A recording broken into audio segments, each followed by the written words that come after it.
So hello friends, यहाँ पे आज हम बात करने वाले हैं रूल ऑफ लॉ के ऊपर। तो रूल ऑफ लॉ क्या होता है हमारे पास में, इसके ऊपर एक क्वेश्चन है यूपीएससी 2018 का पूछा हुआ। Which are the following regarded as the main feature of rule of law. मतलब कि ये जो हमारे पास में चार ऑप्शन दे रखे हैं, that is limitation of power, equality before law, people responsibility to the government, liberty and civil rights. इनमें से कौन सा वाला जो हमारे पास में फ़ीचर है वो मेन फीचर है रूल ऑफ लॉ का। तो जैसे कि आप देख सकते हैं, अगर अपना रूल ऑफ लॉ आपको पता है तो रूल ऑफ लॉ में हमारे पास में जैसे लिमिटेशन ऑफ पावर्स है, तो ये ऑब्वियस सी बात है, ये आता है। क्योंकि लिमिटेशन ऑफ पावर का मतलब ये होता है हमारे पास में, जैसे यूएस से लिया हुआ एक मतलब हमारे पास में प्रावधान है जिसके अंदर जो पावर्स होती हैं वो हमारे पास में तीन हिस्सों में बटी होती हैं। इन जैसे गवर्नमेंट होता है उसके पास में तीन अपनी ब्रांचेस होती हैं, जैसे लेजिस्लेचर, एग्जीक्यूटिव और जुडिशरी। उनमें से है ना सबके पास अपनी अपनी पर्टिकुलर लिमिटेशन ऑफ पावर्स होती है। फिर दूसरा होता है इक्वालिटी बिफोर लॉ, जो कि हमारा आर्टिकल 14 भी है। तीसरा है हमारे पास में people's responsibility to the government. तो पीपल्स की जो रिस्पॉन्सिबिलिटी हमारे पास में गवर्नमेंट की, वैसे ये वाला जो पहला और दूसरा एस्पेक्ट था ना, ये हमारे पास रूल ऑफ लॉ में आता है। मगर जो तीसरा वाला है people responsibility to the government, ये हमारे पास में इसका रूल ऑफ लॉ का पार्ट नहीं है। ये जो हमारे पास में वो डीपीएसपी का पार्ट है। फिर चौथा है आपके पास में लिबर्टी एंड सिविल राइट्स। तो लिबर्टी एंड सिविल राइट्स में भी हमारे पास में जो है ये रूल ऑफ लॉ का कोई हिस्सा नहीं है। इसमें मतलब कि बेसिकली सिविल राइट्स या लिबर्टी का मतलब प्रिजर्वेशन बाय द एग्जीक्यूटिव या फिर मतलब कि बाय जुडिशरी, ये है हमारे पास रूल ऑफ लॉ का। मगर वैसे जो सिविल राइट्स वगैरह होते हैं ये फंडामेंटल राइट्स के अंदर आ जाते हैं हमारे पास में। तो आपको करेक्ट आंसर पता करने हैं। तो करेक्ट आंसर जो है हमारे पास में इसका वो कौन कौन सा होगा।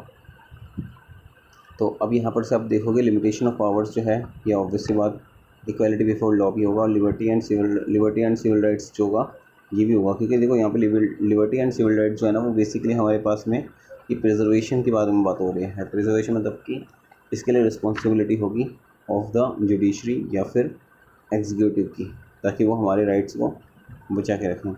तो जैसे आप लास्ट में देख रहे हैं की tenets of rule of law, तो इसके बेसिस पे आप देख सकते हैं कि इक्वालिटी बिफोर लॉ होता है, तो इसलिए सेकंड वाला करेक्ट है। इक्वल प्रोटेक्शन ऑफ लॉ जो होता है उसकी वजह से हमारे पास में वैसे ये ऑप्शन नहीं है।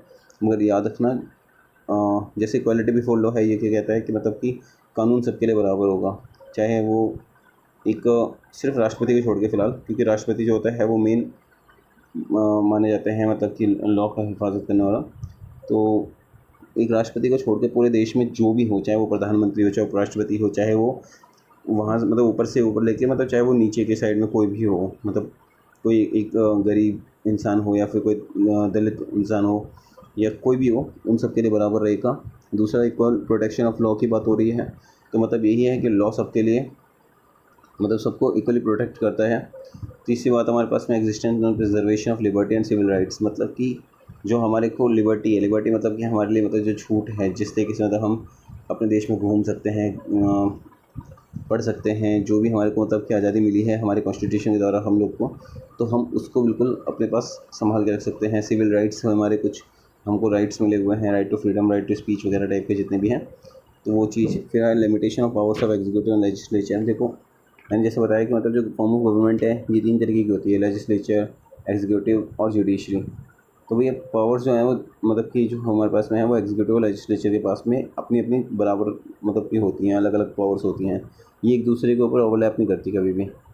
तो पहला वाला भी हमारे पास में सही हो गया। और फिर बोल रहे हैं responsibility of the government toward masses. तो इसका मतलब है हमारे पास में कि भैया गवर्नमेंट जो है ना वो मासेस, मतलब इसमें जो हो रहा है मासेस का मतलब है पीपल्स, जैसे हम लोग हैं। तो भैया गवर्नमेंट का हमारे प्रति जो दायित्व है उसको भी देखना होता है गवर्नमेंट को। तो यही हमारे पास में सारा का सारा रूल ऑफ लॉ है। तो ये हमारे पास में गाइज यूपीएससी 2018 का बहुत इंपॉर्टेंट क्वेश्चन है, और रूल ऑफ लॉ के ऊपर क्वेश्चन बहुत बार बनने के चांसेस होते हैं।